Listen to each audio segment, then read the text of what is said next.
Today, we're going to look at graphing quadratic equations, and we're going to do that by finding critical points rather than using a table of values. So there's a few different things that I'm going to find. So let's start talking about what they are. The first thing I want is the y-intercept. So remember, this is the point at which it crosses the y-axis. So unsurprisingly, the second thing I want to find is the x-intercept. Now, there might be 0, 1, or 2 of them. And let me just quickly tell you about that, and then I'll erase this. So if there are 2 x-intercepts, it's going to look like that, right? It crosses the graph twice.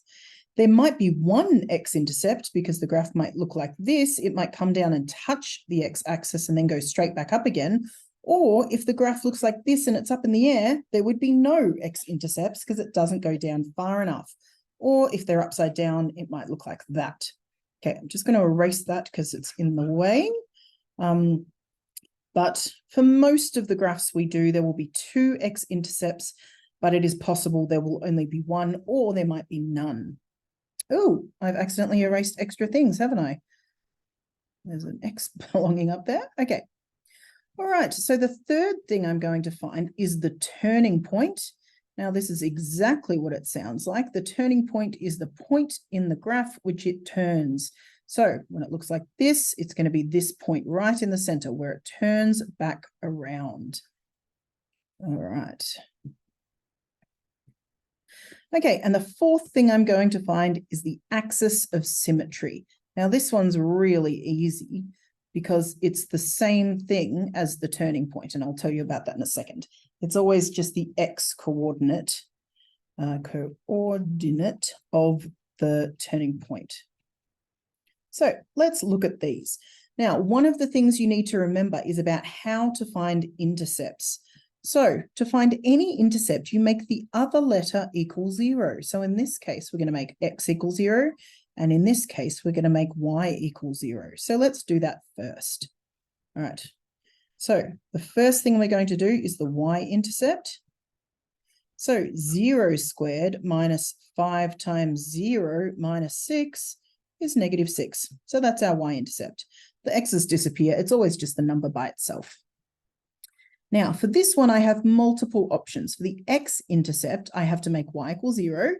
So 0 equals x squared minus 5x minus 6. Now, remember that there are lots of ways that we've already learnt to do this. You can factorize, which is what I'm going to do, or you can use the quadratic formula. Now, the quadratic formula is great because it works all of the time. The only time we can factorize is when the numbers or the solutions are whole numbers.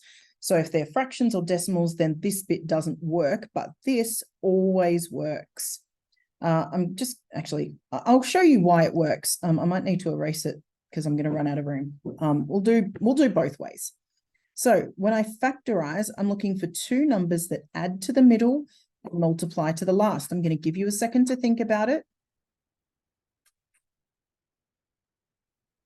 I need 2 numbers that add to -5, multiply to -6.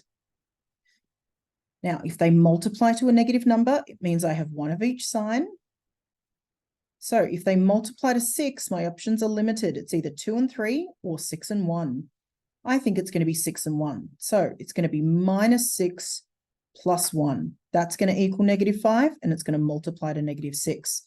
Now, remember, for this equation to equal 0, one of these brackets has to equal 0 because anything times 0 is 0.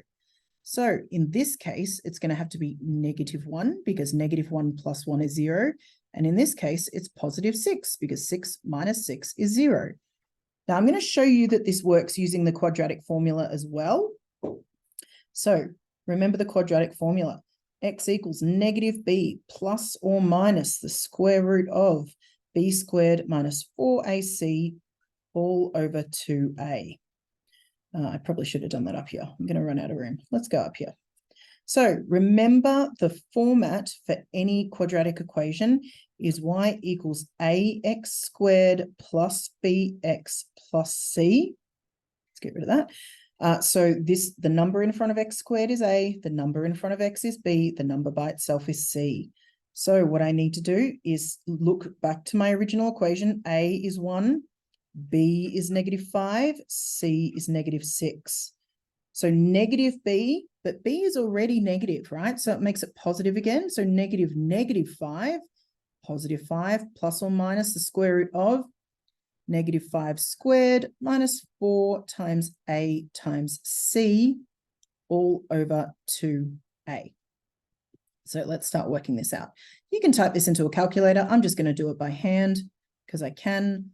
Plus 24, 4 times 6 is 24. The two negatives cancel each other out. All over 2. So 5 plus or minus the square root of 49, which is just 7, right? So actually, let's write 7. Square root of 49 is 7 over 2. So 5 plus 7 is 12. 12 divided 2 is 6. 5 minus 7 is -2. -2 divided by 2 is -1. See how I got the same two answers? It doesn't matter which version you use, they both work. But remember, this factorizing only works if the answers are whole numbers. But if you've got decimals, this will still give you your decimal answers. Okay, I'm just going to erase this bit because otherwise I've got no room left on my screen. All right, so we've got our two x-intercepts this time. So we've got our y and our x-intercepts already. That's great. Now remember, the one new thing I taught you was actually around the turning point. So let's just remind ourselves how we find the turning point. Okay, let's get our drawing button back. I'm going to change color for this.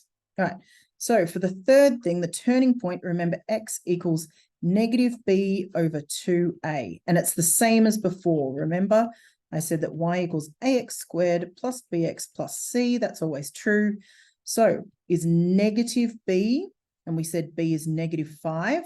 So -5 is just 5 over 2a, and a is 1, so it's just over 2. So this is going to be 2.5, right? 5 over 2 is 2.5. Now to find my y coordinate of my turning point, because this is the x coordinate of the turning point, all I do is substitute this back into my original equation.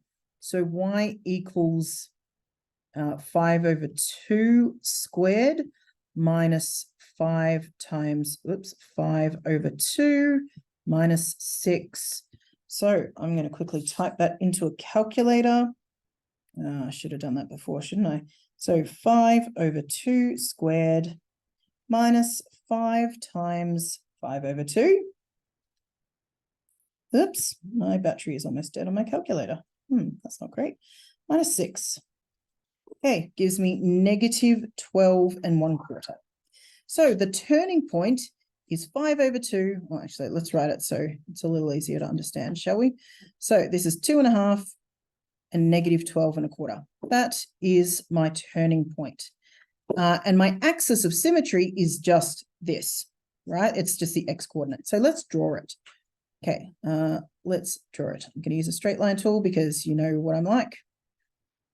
Okay, now I'm drawing it all the way up here because I know that I have to get down to -12. So I would like to have a lot of negative space on my y-axis. Now on my x-axis, I need to go up to 6. 1, 2, 3, 4, 5, 6. 1, 2, 3, 4, 5, 6.